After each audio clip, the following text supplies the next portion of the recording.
السلام عليكم ورحمة الله تعالى وبركاته، متتبعي قناة مطبخ سارة. كنتمنى انكم تكونوا بخير وعلى خير، وهذا الفيديو لقاكم بصحة جيدة ان شاء الله. الفيديو ديال اليوم عبارة عن شوربة البروكولي وبعض الخضر. خليكم مع الفيديو من الاول حتى الاخر تشوفوا الطريقة كيفاش وجدناها. اول حاجة كندير معلقة كبيرة ديال الزبدة مع الزيتون مع ضريس ديال الثومة، وكنخليهم يتقلاو. كنزيد عليهم هنايا بصلة خضارية او البورو اللي متوفر عندنا. انا هنا استعملت البورو ودرت بورو، وكذلك بصله خضاريه درت حيت البورو تيجي زوين في الشوربه كيجي رائع. صافي هنايا غادي نضيفو الجزره واحده كتبقى اختياريه، الخيزو كيبقى اختياري، كذلك الخضر اللي درت انايا غادي نضيف من بعدهم. غادي نزيد شويه ديال الماء، وغادي نسد على هاد البورو وخيزو غير شويه تلقينا الماء ديالو.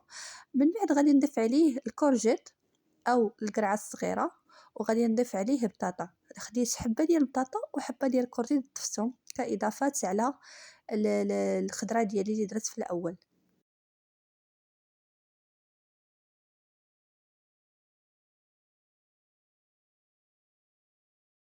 كنخلط الخضره مع بعضياتها باش العناصر كاملين يدخلوا مع بعضياتهم.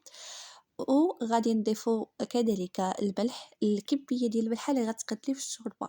ساديبو على شحال ديال الشوربه نتوما درتو، ولا درت كميه ديال الملح هادي. وكذلك ضفت شويه ديال الابزار، درنا غير الملح والبزار اللي هو الفلفل الاسود فقط. ولا غادي نخلطو مزيان داك الخضره ديالي حتى تندمج ليا العناصر كامله. وغادي نضيف الماء الكافي اللي غادي طيب ليا فيه الخضره.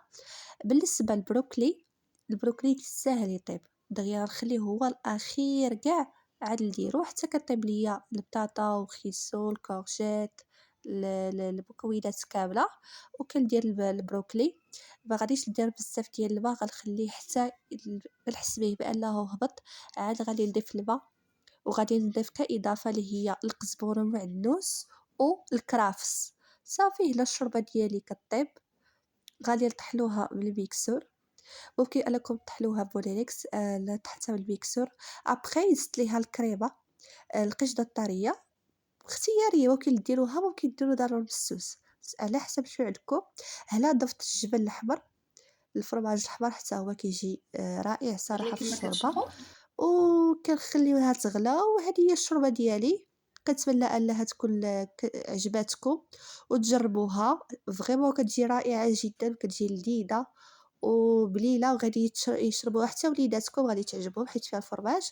اراكم فيديو قادم ان شاء الله. دمتم في رعايه الله وحفظه.